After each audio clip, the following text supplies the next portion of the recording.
അമേരിക്കയും ഇറാനും തമ്മിലുള്ള സംഘർഷം രൂക്ഷമാകുന്ന സാഹചര്യത്തിൽ പശ്ചിമേഷ്യയിലെ അമേരിക്കൻ സൈനിക താവളങ്ങൾ ഇറാന്റെ ആക്രമണ ലക്ഷ്യമായേക്കുമെന്ന് റിപ്പോർട്ട്. ഏതെങ്കിലും തരത്തിലുള്ള സൈനിക നീക്കമുണ്ടായാൽ അതിശക്തമായ തിരിച്ചടിക്കുമെന്ന് ഇറാൻ മുന്നറിയിപ്പ് നൽകിയിട്ടുണ്ട്. പശ്ചിമേഷ്യയിലുടനീളമായി 10,000-കണക്കിന് അമേരിക്കൻ സൈനികരാണ് നിലയുറപ്പിച്ചിരിക്കുന്നത്. തങ്ങളുടെ മധ്യദൂര മിസൈലുകളുടെ പരിധിക്കുള്ളിൽ അമേരിക്കയുടെ നിരവധി താവളങ്ങളുണ്ടെന്ന് ഇറാൻ സൈനിക വക്താവ് വ്യക്തമാക്കിയതായി അന്താരാഷ്ട്ര മാധ്യമങ്ങൾ റിപ്പോർട്ട് ചെയ്യുന്നു.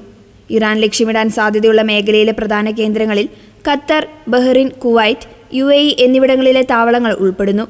US സെൻട്രൽ കമാൻഡിന്റെ പ്രധാന കേന്ദ്രങ്ങളിലൊന്നായ ഖത്തറിലെ അൽ ഉദൈദ് എയർബേസ്, US നാവികസേനയുടെ 5th ഫ്ലീറ്റിന്റെ ആസ്ഥാനമായ ബഹ്റിൻ, കുവൈറ്റിലെ ക്യാമ്പ് അർഫ്ജാൻ, UAEയിലെ അൽ ദർഫ എയർബേസ് തുടങ്ങിയവ ഇതിൽ പ്രധാനമാണ്.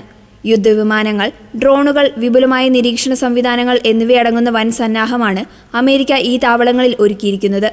കൂടാതെ ഇസ്ലാമിക് സ്റ്റേറ്റ്സിനെതിരായ പോരാട്ടത്തിന്റെ ഭാഗമായി ഇറാഖിലെ കുർദിഷ് മേഖലയിലും സിറിയയിലും നിലയുറപ്പിച്ചിട്ടുള്ള അമേരിക്കൻ സൈനികരും ആക്രമണ ഭീഷണി നേരിടുന്നുണ്ട്. അമേരിക്ക ആക്രമണം നടത്തിയാൽ ഈ താവളങ്ങളെ ലക്ഷ്യമിട്ട് പ്രത്യാക്രമണം നടത്താൻ ഇറാൻ മടിക്കില്ല എന്നാണ് വിലയിരുത്തപ്പെടുന്നത്. മേഖലയിലെ സംഘർഷം ഒരു യുദ്ധത്തിലേക്ക് നീങ്ങിയാൽ ഈ താവളങ്ങൾ നിർണായക സ്വാധീനം ചെലുത്തുമെന്നാണ് കരുതപ്പെടുന്നത്.